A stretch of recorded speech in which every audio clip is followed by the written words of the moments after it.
my train back there knows Spanish well? Raise your hand. I see one hand going up. Well, that might be the only person that knows that the word matanza does not mean beautiful. Unfortunately, folks, it means massacre or slaughter. That beautiful bay on your left was renamed the Matanzas Bay after a horrible incident that took place here back in the 1500s. Now, I don't like to talk about that on my train. I told you earlier, I like to keep it light and fluffy, so I call it by its original name, the Bay of the Dancing Dolphin. Why? Because if you stare at that water long enough, you're bound to see dolphins swimming out there. I do it all the time. But I can't stop and look at dolphin right now. We gotta get this train all the way back to the year 1702. It was the time when an Englishman by the name of James Moore from South Carolina came to St. Augustine, tries to take over the city. Now he doesn't realize that we have a fort made out of stone. Everybody get inside. He was unsuccessful and very angry. So what does he do? He burns the city down to the ground, starts to rebuild, and then leaves. Well, the very first house that was rebuilt after the fires of 1702 is our next stop. Coming up on the right, the white building with the green shutters and the gray second story, known as the Gonzalez Alvarez house, but everybody calls it the oldest house. Why? Because we found out there's been a house on this grounds ever since the 1600s. Ladies and gentlemen, our stop at the oldest house. If this is your destination, please exit carefully to the right side of my train. Alright, we're heading out. Now look up at the second story on the house, guys. That is not traditional, okay? A traditional Spanish home, when I looked it up, was a one-story, two-room house made out of coquina. Well, to show you one, as one of my Smokey extras, I do have to thread the needle. So if you don't like tight spaces, you're gonna wanna close your eyes. Because I gotta make this little right down this one-way street here, and I only made this turn once or twice. I'm kidding, of course you can't do the tour if you can't make that turn. Put your hands up and scream, whee! Thank you in the front for anybody who want to play along. Alright, here comes our Smokey Extra traditional Spanish home. Look down the block in front of you to the right. Notice the big white building with the green shutters. Right next door, that little peach house is your one-story, two-room house made out of coquina. Now look at the three pipes that you see hanging out over the windows. Guys, I looked those up and I find out those are called canales. And my friend that knows Spanish will tell you, canales means channels. It's an early form of a gutter system. The rain collects on the roof, making its way to those pipes and then out onto the street. Pretty cool.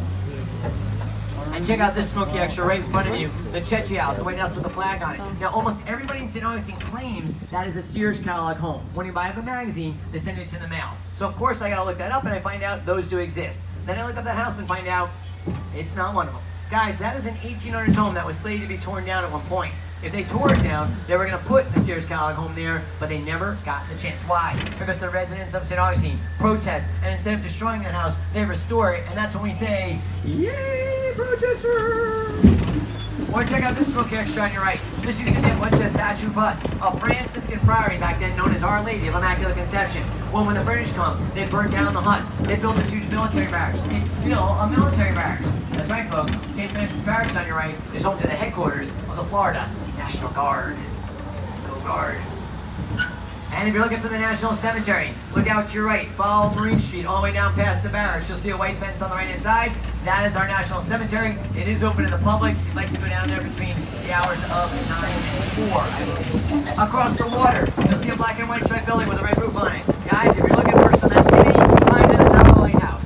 219 steps up and 219 back down. That's right, it's 438 stairs round trip, 164 feet tall, and you'll get a beautiful view. But if you want a beautiful view without climbing the stairs, I suggest you just look out to the right at the most beautiful bridge around, the Bridge of Lions, spanning from St. Augustine over to Anastasia Island. And of course, I look it up for a few of my extras. Do you know I find out that bridge right there is the last double-leaf jackknife bridge ever built in the United States? Guys, it was built from 1925 to 1927. What that means is the two leaves in the middle open out like this, the ships go through, and then it closes back down. Now we have several ships that go through that bridge that you can go on. One is called the Nao Victoria, also known as the Victory 3. Then there's the Schooner Freedom. It's a little bit smaller, a lot more personal. And then of course, if you're looking for fun and adventure, you might want to go out on the Black Raven pirate ship. Arr. That's right, mateys. If you look out to your right, you'll see a black ship in the middle of the bridge with a yellow band on it. That pirate ship goes out for a pirate battle at sea, where it meets up with another ship on the water. They exchange cannon fire. It's all perfectly safe, of course, and age appropriate for kids and adults of all ages. My friends, if you're going to leave me at this stop or any stop, I'm going to ask you to do me two favors. One, always wait till the train comes to a complete stop before you exit. And two, if you enjoy yourself today or do not enjoy yourself today while riding with me, do me a favor and head on over to your laptop, your cell phone, your computer, to a website called tripadvisor.com. Punch in Red Train Tours. and it'll come up St. Augustine, Florida. Click on it and then write a review and then say something about Smokey and the red train. If it's good, I'd love to hear it. If it's bad, I need to hear it.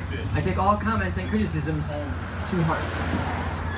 Alright, if you also want to play 18 holes of miniature golf on the oldest carpeted miniature golf course in the state of Florida for just $2, you can do that here at our next stop as well, ladies and gentlemen. When I get to the marina, if you are going to leave me here, I'm going to ask that you exit carefully to the right side of my train. But not yet. I got to make sure that I get up there first. The light's going to change. We're going to be moving, so give me a second. Once I get up to our stop, I'll tell you, and I'll ring the bell so you know it's safe to exit.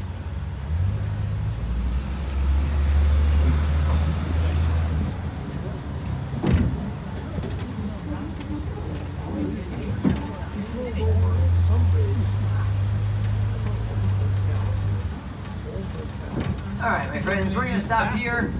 It's now safe to exit. Or remain. You guys are jumping off. Well, it's good having you with me the whole time around there. I hope you had a good time out there. And I hope you learned something from you. Oh, thank you very much, sir. I appreciate your tip. Thank you. Glad you enjoyed it. Thank you, ma'am. Alright, I'm holding. Hold the phone. While you guys are moving, I'm going to tell dispatch we're here, so give me 1 second as well.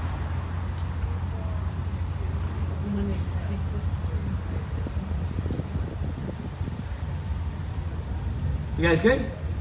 Alright, here we go. You're welcome.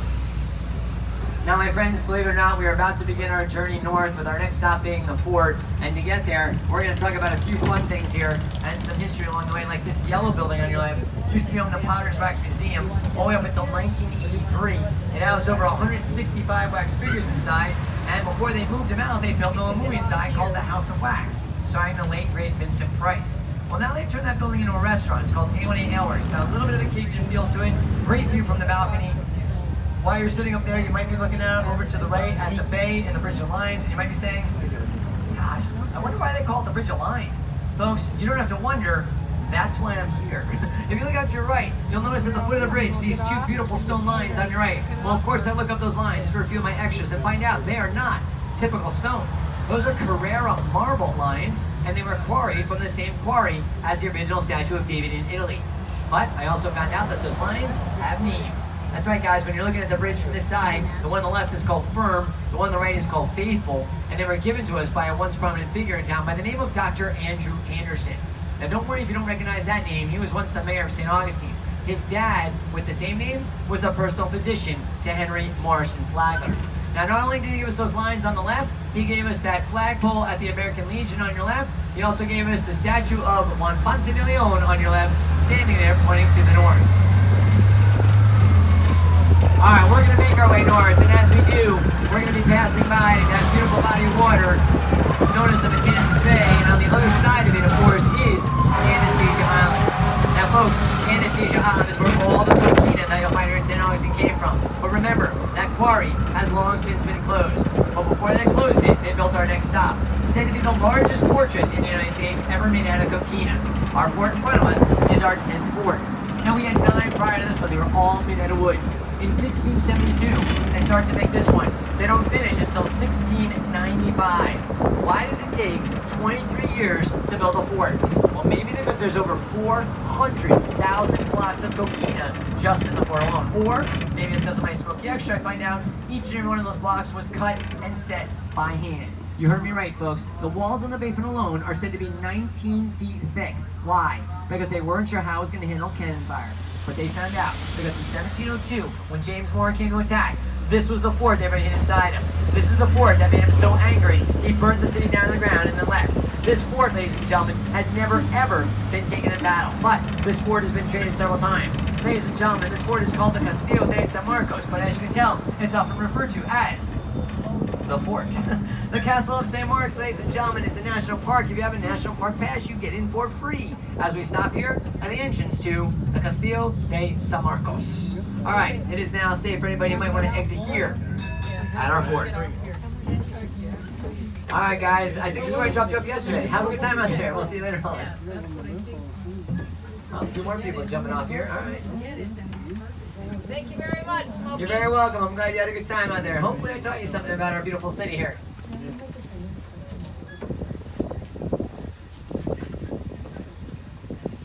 Alright, we're going to head out then. All aboard. Here we go. Now, I just said that this fort on your right has never, ever been taken in battle. And some of you might be looking at it and saying, Smokey, how can that be? Well, let me let you in on a couple of little secrets. For one, the stone it's made out of, coquina. Guys, when coquina comes out of the ground, it's very soft. It kind of reminds me of pizza dough. You can punch it, you can shape it, you can mold it, but you can't really damage it. Well, they say that if we were under attack, if the walls were even slightly wet, that the cannonballs would literally just punch into the side of the fort. Now, they wouldn't cause much damage, but make a dent. What they would do then is either push that cannonball farther in or pry it out, smooth it over, and continue to build. The other reason why I was never taken in battle is that hill on your right. Guys, I have now lived here 12 years from New York, and I have never seen another hill in St. Augustine except for that one. So, I had to look it up for a few of my Smokey extras and find out that hill is man-made. It was made on purpose to deceive the enemy, because if the enemy ever made it to shore, they would think they were going to climb to the top of that hill and take over a very short fort. Only to their surprise to find a very tall fort hidden inside a dry boat. That's right, they'd also find themselves right in line of enemy cannon fire with nowhere to go but down. Now the walls on that fort, they used to be painted white. The corners, those are called turrets. Those were painted red. Those two colors are the Spanish battle flag colors because they wanted to make sure that if you saw it from the water, you knew it was occupied by Spain. And though it's never been taken in battle, it has been traded several times. At one point, it was even used as an old jail. Ladies and gentlemen, if you get the chance to go inside while you're here, not only check out the old jail cells, but go up on the roof for a beautiful view of the bay. Alright, so we are going to continue going north, and as we do continue north, we do not stop at Ripley's on the way north. So if you got to get to Ripley's, do me a favor, do not, I repeat, do not jump, tuck, and roll. I'll get you back here shortly and safely in a little bit. So, to get up to the north end, let's talk about a few more fun things with some more history, like this little lamp shop coming up on your right here. Happy blowing balls. Folks, they make the lamp after you order it in the shape, the size, the colors that you want, and it's not very expensive, but pretty cool. Carrera's Wine Cellar, if you want to sample some wine while you're in town, on your right. And for those of you looking for some French cuisine, you might want to swing by Le Pavillon in front of you on the right, because it has been voted best French restaurant in St. Augustine, open for lunch and for dinner. If you want to do some shopping for some clothes, check out 360 Boutique on your left-hand side for fashion. If you like toys, you might want to stop by Bill's Diecast in front of us on the right. He's got planes, cars, trucks, and more alongside. Coastal Traders, DHC Home, and Spanish Dutch Convoy on your left. And one of my favorite antique shops on your left is called Antiques and Things, where you never know, you might find a hidden treasure inside. If you do, pick it up, bring it home, put it on your mantle. But don't be surprised if every time you look at it, it reminds you of Smokey and the Retreat. Hey, it could happen, thank you. Or if you got a sweet tooth, go to Lily's right here on your left. This bakery has been voted best bakery in St. Augustine. Why? Because their cupcakes are yummy.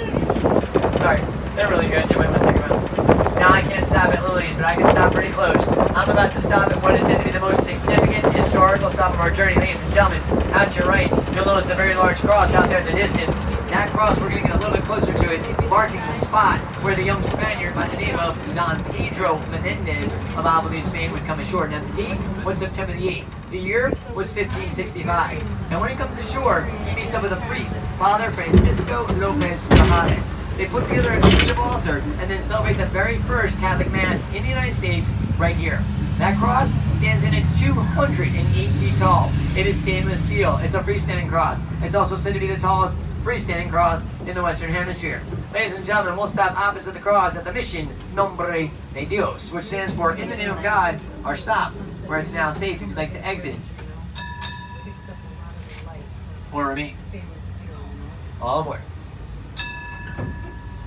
Now, there is a fence blocking the bridge. That doesn't mean you can't get over the cross. It just means you can't go over the bridge. Because when Hurricane Matthew came and then Irma, it moved the footings of that bridge. They haven't had a chance to fix it. So if you want to get over, follow the sidewalk out to our right behind the Shrine gift shop there, and you'll find yourself going through a fence, which will take you not only over to the cross, but also over to the chapel and altar, where they celebrate that very first Catholic Mass. We're talking over 450 years ago. Alright guys, time for a Smokey surprise quiz. If you know the answer, scream it out. Why does the cross stop at 208 feet tall? If you get it right, I'll give you 5 points. Go. Alright, a hint. That's a good guess. Unfortunately not good. Not the right answer. I'll give you a hint. 3 letters. F-A-A. Airplanes is right. I heard somebody say it. Federal Aviation says anything over 210 feet tall has to have a red light on top so the planes can see it. Well, he didn't want to put a red light on top, so he stopped at 208. I know, you're looking for something more historic. So why don't we swing by the Howard Johnsons? That's right, guys, we're going to the Hojos. I know what you're saying now, Smokey, how is this historic? Well, the Howard Johnsons might not be, but my friend that hangs out in the parking lot definitely is. He is said to be the oldest living resident in the state of Florida, and he's not even a he, it's that oak tree. This tree has been cored and tested by the University of Florida, standing in at well over 600 years old. That's pretty amazing. Most oak trees don't live to be over 300. This guy has doubled that and still going strong. Ladies and gentlemen, we're going to stop underneath the arms of that very oak tree that they call the old senator here at the Howard Johnsons, our next stop on the red train. Alright, it's now safe for anybody who might want to exit here or remain. And it's also time for another Smokey surprise quiz. Alright guys, this one's worth 3 points and a bonus point, but you got to give me both names to get the points. Tell me who sang "Tie a Yellow Ribbon Round the Old Oak Tree." Go. Tony Orlando. And? There, that's what I wanted. Tony Orlando 9. If you said Tony Orlando 9, you got 4 points. Way to go. Alright, if you have a camera on you, you might want to get it out, because I'm about to show you, no joke. Folks, it's my profile. No, it's on the other side of this archway. It's a street called Magnolia Avenue, and it has been named by National Geographic magazine as one of the top 10 most photographic streets in the United States. Now, I think the best view is as we exit to the left. Some people like the right. You guys, of course, can make your own decision, but snap a photo of a street that I found out has been on the cover of their magazine twice in my lifetime. Ladies and gentlemen, take a look at beautiful Magnolia Avenue. Now, I'm going to look for traffic first. Looks like it's all clear.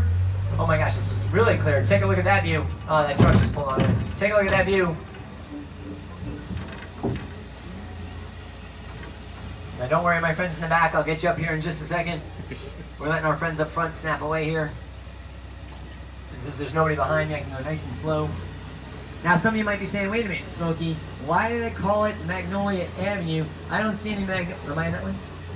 I don't see any magnolia trees. So, well, folks, this street used to be lined with magnolia trees all the way up until the late 1800s. Now, that same frost that would damage the citrus groves in Lincolnville does some damage here on Magnolia Avenue. So, what do? They decide to take a look at the old senator and plant these live oaks here. How many live oaks? Well, that's another Smokey extra. But this one, I couldn't look up. Guys, I had to walk up and down and count them. 74 live oak trees line this block, and these guys have now been here since the early 1900s, and they are still going strong today. Alright, if you have your camera out, keep it out. We're going to go behind that wall to the Fountain of Youth on your right. If we're lucky, we'll see some of the 35 to 40 local residents that like to hang out in the parking lot. And I'm not talking about people. I'm talking about wild peacocks, folks. The Fountain of Youth on your right is a real archaeological historical park where you can explore past archaeological digs, climb to the top of a 15th century tower, hear a live cannon fire throughout the day, drink from the Fountain of Youth. That's right, you'll get another shot at that Fountain of Youth entrance in a minute, ma'am. Don't worry, we're going to come back around. You can also hand feed some of 35 to 40 wild peacocks that roam the grounds. Now, if you are going to feed them, don't feed them from the smoked barbecue in front of us, folks. Feed them the peanuts that they sell on the ground. They're much better for their digestive system. As we stop here at the Archaeological Historical Park in St. Augustine, our stop on the red train is the Fountain of Youth.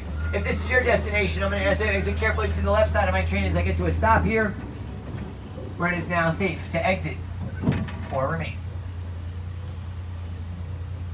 You guys are all jumping off back there. Well, have a good time out there, and I thank you for riding with me. I hope you had a good time, and I hope you learned something from you along the way. Yes, sir. Oh, thank you. I appreciate your tip. Thank you very much. I'm glad you enjoyed it. Thank you, guys. You're welcome. Are you jumping off too, ma'am?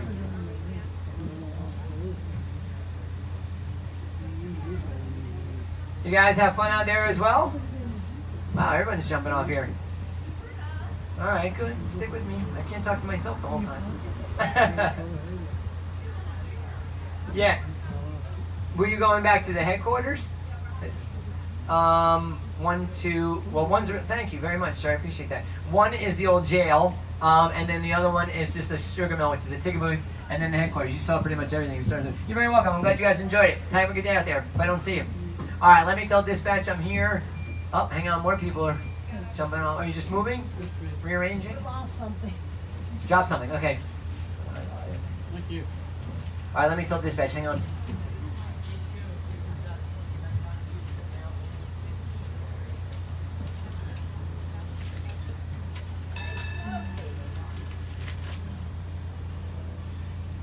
You're welcome.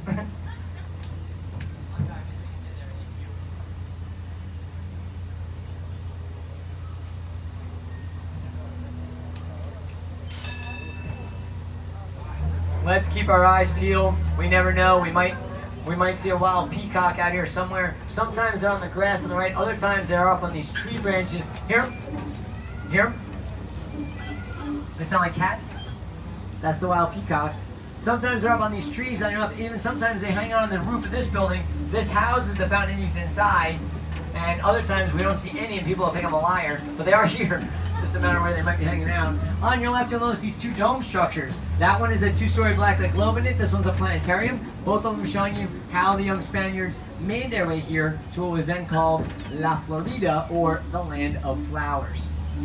Unfortunately, no peacocks right now, but let's talk about the wall that surrounds the Fountain of Youth, guys. It's got a lot of shells in it, so people automatically think that it makes it coquina because of all the shells. Well, if you remember earlier, I told you the definition of coquina means little shells. Look carefully at this wall, and I'll give you 3 points if you can tell me the name of that large shell, and don't just tell me seashells. Go. Starts with an O. Oyster, very good. 3 points for you. That wall is made out of oyster shells, sand, water, and lime all mixed together, and they call it tabia, or tabby for short. My friends that want the entrance to the Fountain of Youth photo, get your camera ready, because I'm about to make a left, and it's going to be on your right, and you'll get a beautiful shot of that archway here at the entrance to the Fountain of Youth. Now I'll try to go slow. I do have a cart behind me, but I'll try and go slow so you can snap a couple, and hopefully you'll get the photo that you're looking for there. I also need to be quiet on this next street here. This is a little residential street, so I'm going to be quiet as I make my way down the block. So enjoy the sounds. Did you get it, sir? You got it too? Okay. You're welcome. And I'll pick it up at the other end of the block.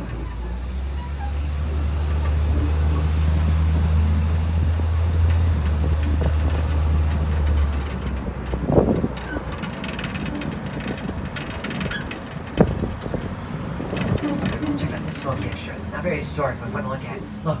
There's a skeleton in the bushes on your left and a face in the oak tree on your right. Again, not very historic, but fun to look at.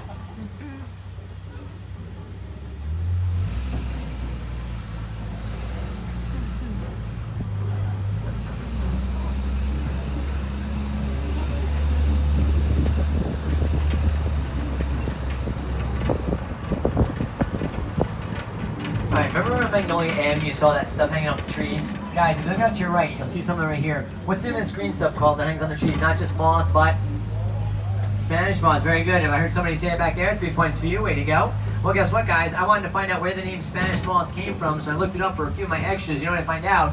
And actually, that the real name of that moss is called Usilianus tilius, and the definition of Usilianus tilius is, get this, looks like moss, but they also say it looks like Spanish beards from long ago, so they combined the two together and they came up with the name Spanish moss, one that we can all easily pronounce.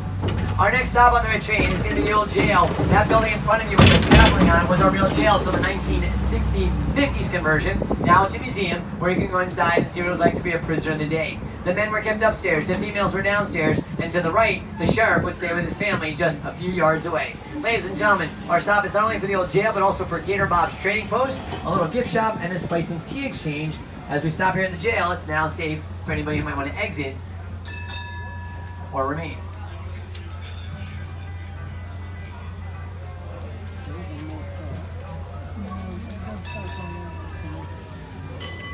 Alright, well here we go, folks. Now, unfortunately, I was running a couple minutes behind because of traffic and such downtown, so we are going to make our way across the street to our next stop, which is the Red Train headquarters. If there's anybody that needs to go up to our most northern stop, which is called the Sugar Mill at State Road 16, you'll jump off here at our next stop and we'll give you a courtesy ride up in one of our shuttle buses to get you there. Unfortunately, also the next stop is going to be my last stop. Now that's just for me, not for the train. Thank you, ma'am, I appreciate it. That's right, this train is going to continue on with another guy going back into downtown, where the first stop will be the Visitor Information Center, and the second stop will be Ripley's, and so on after that. If you are going to be leaving me at the next stop or not leaving me at the next stop, I again ask you to do me a favor. If you can do me a favor and find that ticket stub you got when you got that sticker you're wearing somewhere on your body. As I exit the train, I'll come down and take a look at the bottom of it. There's a date printed on it. Once I see the date on the bottom, you're more than welcome to put that ticket stub back in your pocket or your wallet. I don't want you to lose it. I just need to look at it. I also want to say thank you guys for riding with me. I hope you had a good time and I hope you learned something from me along the way. Remember, folks, if you do want to leave a comment or criticism, head on over to that website I mentioned earlier, tripadvisor.com, write a review, and then say something about Smokey and the Red Train. I do. Thank you very much. You're very sweet. I appreciate it. I'm glad you had fun out there today. And I hope we taught you something about the city here. Thank you. You're very kind.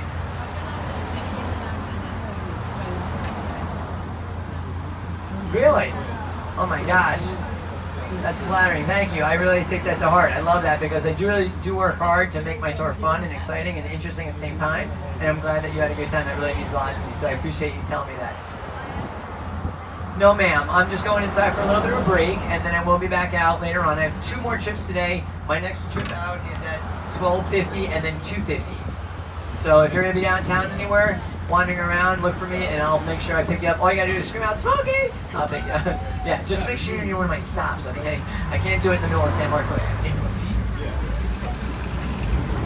Even if you scream out, yeah, can't do it in San Marco. They'll get me for that one. Alright, looks like Hugh and Jill are coming up to take you guys back into downtown. You guys have been great. Have a wonderful day. We'll see you next time here on the Red Train. And I'll check those ticket stubs before you're off and running. Thanks, everybody. See you later on. You're welcome.